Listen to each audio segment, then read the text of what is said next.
My unemployed father used the $9,000 he received as a college scholarship to book a hotel, and he lied about it for months thereafter. K is now in danger. When I went up against him, for background, I am a freshman in college right now. I have full scholarship to my institution. I get a payment for roughly $9,000, which covers my living fees, mailed to my home every semester. My family moved into a motel when my father, who was unemployed, was forced to leave my previous house due to non-payment of rent. Considering that the motel cost $150 a night, I was wondering how they were covering the costs. It turns out that my father cashed out and paid for the hotel for 2 months with my college check. I begged Dad for 2 months in a row to cover the expense of my college housing. He misled me, saying that it was tied to some difficult-to-get-out money. Very complicated, however, bear in mind that my father never went into detail, and I have very little knowledge of finance. I dismissed it, thinking that everything would turn out okay. My father was given a deadline by my college housing November 1st to settle housing bills. For 2 months, I couldn't sleep, eat well, or socialize because I was under stress, etc. I might not have to drop out if my dad doesn't pay it off. I contacted my dad when the deadline arrived and asked him why he still owed me money for housing. At last, he disclosed that he had used the check to pay for the hotel we were staying at. I became enraged and began questioning him as if I were a prosecutor. He blamed me as well as the family, saying they should have used my college funds instead of him. For 2 months, he sent me allowance money, claiming it was from my family while in reality it was from my $9,000 housing check. When I questioned him about why he would do this, he replied that he didn't want to worry me. I sobbed as I told him that I had worked much too hard in high school to not graduate. 3 times over the phone, I told him that he owed me an apology. But he refused, claiming that since he was supporting the family, he had done nothing wrong. When I questioned him again, he apologized in a derisive tone. When I informed him that he was full of shit, he became hostile and threatened to kill himself, blaming me for it all. He has done it previously as well. I hung up after telling him to do it. I contacted my mother and told her what was going on. I informed her that, despite how insane I may seem, I don't regret anything, especially considering what my dad had done. She insisted that I apologize to him. I managed to patch things up with my parents for 3 weeks despite my mother's threats to disown me. As Thanksgiving break approaches, my father has yet to pay the balance on my check, despite his assurance that he will have the funds by Saturday. After he paid my living bills, my mom reminded me to apologize, so I assured her I would stay out of trouble. However, I believe I'm much too obstinate to accept responsibility, especially because I sincerely believe I have nothing to apologize for. My father teased the family about me and never really offered an apology. Opez responded to comments. Sad, wizard. What was written on the check? If your name is on that check, it seems like fraud to me. Oh my goodness, I have no idea because I never saw the check in person. All I know is that the check was given to my father by my neighbor, who cashed it out after it was addressed to my previous address. North Result 331. Is this your initial inquiry? If not, what was the former check's name? Yes. This is my first check. Oops. The next one will arrive at my former home in January. My father promised to provide it to me when I warned him I would report him if he didn't give it to me in January. I have a lot of power over him, even if I don't quite trust him, mostly since he did something similar to my elder sister that caused her to drop out. Say something brief. To find out what name was written on the check and the envelope that was mailed to you, get in touch with the office that sent the check. It is illegal for him to have read your letter or to have cashed a check bearing your name. Obtain a PO, as well. Box therefore have the following one delivered there. I also omitted a significant portion of the story about this circumstance. Being an undocumented immigrant, my mother would have to return to her home country in the event that my dad was to be arrested or prosecuted. I did use this as a threat against my dad, but my mother warned me that if I did, she would outright disown me. My younger siblings and I would prefer not to have to bear the brunt of this. I'm thinking about calling the school to urge them to forward the mail to a safer location, most likely my dorm address. Update 1. First and foremost, I obtained a second debit card without my parents' knowledge right away after this happened. Although I don't currently have a job, I want to later in the semester. My dad managed to pay me back somehow, and I assume it's via my grandmother's Social Security payments, so I didn't visit the financial assistance office. I called my father for weeks in December, demanding that he reimburse me for my scholarship money and send me a check for $9,000 in exchange. About midnight, the check arrived in my dormitory mail. My dad was ringing my phone nonstop to tell me it had arrived in the mail, but I had already fallen asleep. I had an exam that day, so I didn't get back to him until 1 in the afternoon. He began to swear at me and tell me that, because I hadn't answered my phone, he hadn't been able to sleep at all. Speaking back, I remarked, The stress you caused me over the course of 3 months by fabricating my scholarship check is insignificant in comparison to the stress you experienced for just one day. He began calling me spoilt and making every kind of slur conceivable. When I retorted, "Are you effing serious?" he hung up. Not wanting to dispute with me, my dad made my mom contact me a few moments later. She yelled at me, telling me to always respect him as a parent and to accept responsibility for my profanity. "Yes, I did swear at him," I said. "He also called me a number of insults and other offensive things." She also said that I deliberately ignored them when I repeatedly stated that I wasn't awake at midnight since I had a test at 9 in the morning. I informed her that there was no way we should be having this conversation at all since he was obviously at fault in the whole thing. Every other child would have gone to the financial aid office, and my dad would have faced consequences. When I said that I was going to report my dad, my mom mistook me. She hung up after having a mental breakdown. Shortly after, my father called and advised me to report him as I would be going to jail, rather than him. It's baloney that he sent me any of the money from the check. When I confronted him about his lies, he threatened to cut all relations with me forever, so that I would never forget it. He ended the call. After realizing that my dorm was closed and I had nowhere to stay for winter break, I didn't contact them for a week. I apologized over the phone, swallowing my ego. They promised to welcome me back into the family. I really still can't sleep at night because of this. But I had no alternative but to remain with them during break. They've observed that since I received the $9,000 check from my university to cover this semester's living costs, I've become much colder and more aloof. The nicest thing that happened was that I was able to get back in touch with my sister, F25, who had been alienated. To cut a long tale short, my sister suffered years of financial abuse from my father, who maxed up her credit cards and left her $20,000 in debt. After my sister started seeing a man they didn't approve of, they severed all relations a year ago.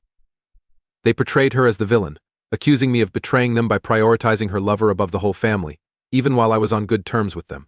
I was also unaware that my dad had mistreated her financially. It turns out that she dropped out of school because my dad would not allow her to take out a student loan, and she was in a similar predicament to mine.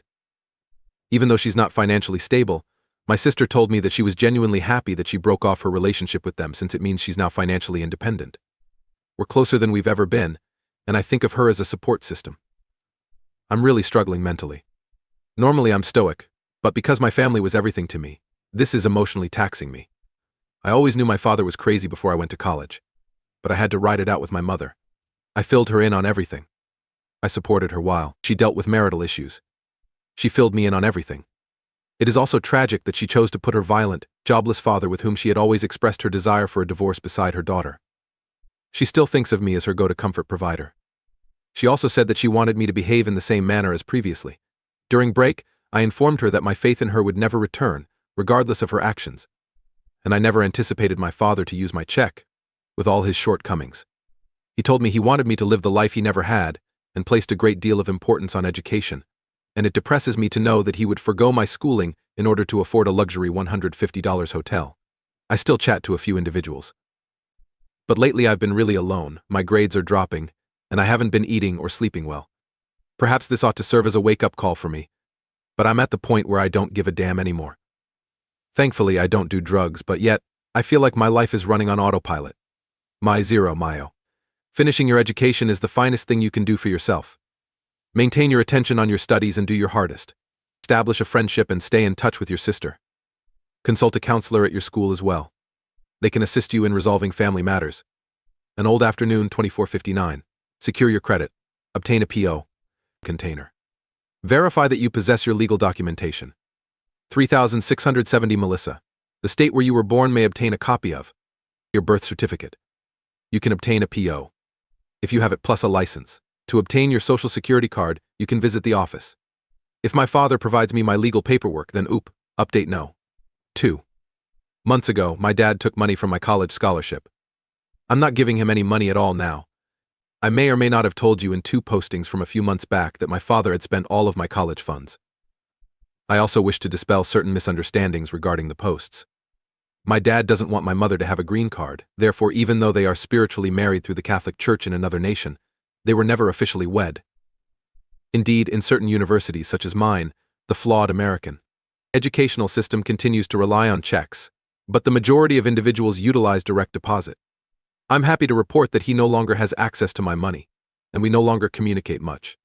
I received my social security card, and other documentation months before I left for college, all thanks to the advice of this forum.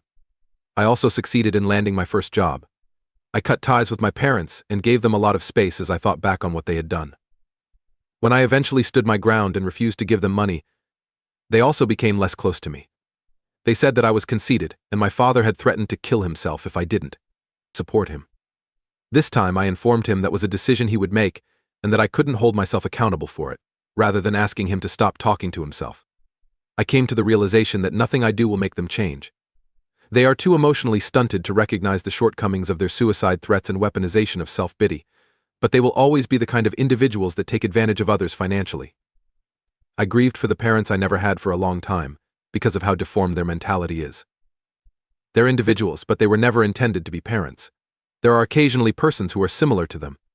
Regarding my mother, she totally abandoned me, calling me a TV villain for not rewarding my father with the money he deserved for raising my siblings and me. I informed her that neither he nor she exhibited emotional presence as a father. Not just from the threats of suicide, but also by endangering our health. She was seldom a daughter more often. She treated me like a friend and therapist. She exploited me as a scapegoat for the psychological and emotional torture my dad had subjected her to. However, in the blink of an eye, she was also the one to abandon me. If it meant keeping my dad pleased and safeguarding his sentiments. She would sometimes even go so far as to hit my siblings or myself if we tried anything to get him to cross. Given that she is an undocumented immigrant living in abuse, I suppose I still feel a great deal of sympathy for her, but it doesn't make up for the harm. He was her own little universe, therefore there was no way to interact with her. She was only an emotional vent for her dysfunction, not someone who truly loved or cared about me as a person or a child. In my opinion, my mother recently pretended to be calling to tell me that my dad was sick in order to take advantage of me once more for a few dollars. I hung up after telling them to find their own source of income. Every now and again I see how my younger brothers are doing. As of right now, they continue to reside in the hotel. Their physical safety isn't in danger, but I still feel bad about leaving them behind, and I don't know what the future has in store for them. I've discovered what it is to be financially independent this last year, as well as to be liberated from their mental control and capable of making my own judgments. It goes without saying that I'm happy, surrounded by kind and considerate people, getting better but not amazing marks, and that I'm at last in a decent position. Ultimately, everything will work out okay. Furthermore, it's not the end, even if it isn't. Remarks to which Theop has responded, the love child of Boar. Is there a chance to have the money returned? Hey, I got a family friend to give me some of it back. I'm working really hard to make up the difference in the amount of money. Revealing. 1876's Nina. Give up your guilt. The child is you. If anything, be ashamed of your parents' lackluster behavior. And there's no need to be ashamed of even that. Rock, cocoa, and almonds. Well done. Possessing such strength is necessary for what you're doing. A great deal. You have the mindset and fortitude to persevere and create a prosperous life, even if I realize that things are difficult for you right now. I hope the resilience you possess is inherited by your younger siblings. In the future, you can try to support them, but if they won't assist themselves, they can become your parents and completely deplete you. Remain alert. Wishing you success, and please update us. Well, my main concern for the future is that my parents would take advantage of and profit from my younger siblings. I understand that this is still mostly the case with my elder siblings. The next narrative. My son has a ring and is planning to pop the question first. His girlfriend contacted to say she is going to ask him to marry her. The only person who is aware of both secrets is myself. Today I received a call from my daughter-in-law, Lexi, a doctor, who shared the most amazing news. She wants to ask my son to marry her. Lexi is such a kind, considerate, industrious, and straightforward woman. And my son never fails to mention how much she loves and respects him. He's never seemed happier to me. Seeing him so committed to someone after all these years makes me happy. She really is the daughter I've always wanted. I had to be both a father and a mother to my kid for 29 years when I was raising him alone. When he was born, his father left. It's wonderful to see him so genuinely in love and appreciated by someone, and Lexi makes me happy and proud. We get to be girly together, and I get to share my passion of jewelry, which I want to give her all of. She is adored by the whole family, who are all eager to meet her. She is already referred to as my daughter-in-law, and I love having her in the family. She has no idea that my son has already purchased her a ring and is preparing to pop the question on her September birthday trip. I'm overjoyed for them. When the time comes, I can't wait to watch how their lives as husbands and parents unfold. My heart is bursting with joy and anticipation for their next adventure. Remarks to which Apez responded. We are all mailing them right now, backwards diva, and we can't wait for updates. Please attempt to find out when she is doing it, and let him know so he can confirm that her ring is also present. She should flaunt her jewels from him since she's working so hard, haha. Oops. She has informed me that she is actually planning to pop the question while on her birthday vacation. The proposal and ring are in Chapter 2, and she is working on a 2-chapter book with original artwork of all their firsts in Chapter 1. She has a lot of creativity. 4th, Greek night. What a fantastic story. I hope your son will have a very long and happy marriage to your future daughter-in-law. I find it incomprehensible that a father would abandon his own family members. Being my son's father gave me the answer to the question that everyone asks themselves: what is the meaning of my life? Congratulations to each and every one of you. He has 2 kids from his second marriage, which was before mine. He was being completely broke from child support, so he decided not to be harsh and only requested the bare minimum, entirely by myself. I helped my kid through college, law school, and his master's. First update, 26th June 2024. Sean, my son, recently contacted me with a request. I'm creating a new band for myself, so he asked if I could take Lexi ring shopping with me. He believed it would be the ideal chance for Lexi to view several designs and select the ring of her dreams. Sean told me that Lexi likes things to be understated and not too showy. Anything more than 2 carats is for ego, she informed him. All I want is a straightforward under 2-carat solitaire with a meaningful inscription and no flashy band.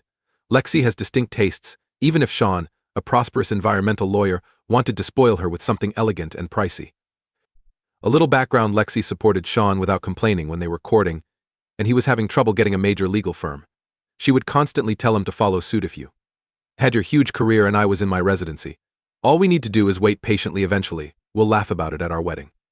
While Lexi may have a flair for ostentatious items, she never feels the need to burden Sean with her affluent habits and likes. This Friday, I'm taking Lexi to my jeweler, and I can't wait to watch her choose her ring. Opez responded to comments. CTU, you guys make me so happy. You truly are a remarkable mill. I want the best for them.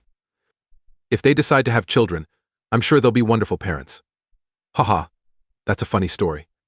Raising her nephew as if he were her son, Lexi always yearned to be a mother. Sean had no desire to have children. Saw Lexi with her nephew Mason, who was also quite fond of Sean, and had a change of heart. How do you do this, CTU? Your words seem to become better and better with each new one. Those two seem like such wonderful individuals and a wonderful duo. I'm very glad they were able to connect. Yeah, I agree. I came to terms with the fact that I would never be able to wish for my son to marry and have children. He said law school had destroyed him. Then he met Lexi Smile while pursuing his master's degree. Second update, July 1st, 2024. Everything has been going along rather nicely. On Friday, my jeweler, Groovy Greg, has been noting the items that drew Lexi's attention as she perused straightforward bands adorned with solitaires, ovals, pear-shaped, and round stones. Luckily, she tested on my new ring when I was making it, and she fits perfectly. Conversely yet, Sean's best friend gave Lexi his ring size. Sapphire, their birthstone, appeared on a stunning white gold band that she discovered for Sean. Even though she got it engraved, she hasn't revealed what it reads. Yes, Groovy Greg did create it for her as well. In July, she will be coming back to retrieve it. On Saturday, I emailed Greg and myself some pictures and thoughts, and together we are creating a 1.5 thousand white gold solitaire, VVS, for Lexi. In August, the ring should be prepared for collection. Thus, everything is bouncing up and down. I wish I could tell my spouse or my ex-husband about this, but I'm sure they'll tell. I appreciate you listening to this elderly woman discuss her updates. Additional information: how cute that her son's father attended the wedding. According to what my son informed me, his father is also not allowed to speak during the wedding. He tends to draw attention to himself, and I would hate for him to ruin Lexi and Sean's wonderful day with his incessant chatter. I wonder if Lexi's mother is aware of the ideas in their entirety. Everything is known to her mother as well. We are the only two that know as of now. August 5th, 2024, Update 3. Last Thursday, Lexi and I picked up the ring, and she is in love with it. I asked her if we could have manicures and pedicures at the nail salon before my family reunion, as I've never had a daughter. I couldn't stop talking about how much I love and am proud of her to everyone who will listen, since it was such a beautiful bonding time. She appeared to be crying a little too. My former mother-in-law threatened to shoot me in the stomach when I was 6 months pregnant with Sean, so I've never had a positive experience with mothers-in-law. Lexi has also had bad millers who would embezzle her money and disparage her. The fact that we can mend that hurt for one another and create a loving relationship means the world to me. We had a family get-together and Sean paid me a visit as well. I told my employer that Lexi was his prospective fiancée by mistake. I'm a little concerned that Sean or Lexi could have overheard me make a mistake. Hopefully I didn't give away the surprise. In 2 weeks, Sean is scheduled to pick up the ring, and we are all quite delighted. September is approaching far too quickly. Women making proposals. Baby mom, magnet are the generational shift we require. Well, you would be surprised at how many people think the opposite should be true. I've gotten nasty comments claiming that she's making love to him. Sean feels cucked because I trained him to respect women as equals. If he doesn't, then I fundamentally failed him. I've been following you from the very first article, Stinstin 555. It cheers my heart to read a message full of love and joy in a world where there is so much darkness and hate. The picture of their new rings on their ring fingers.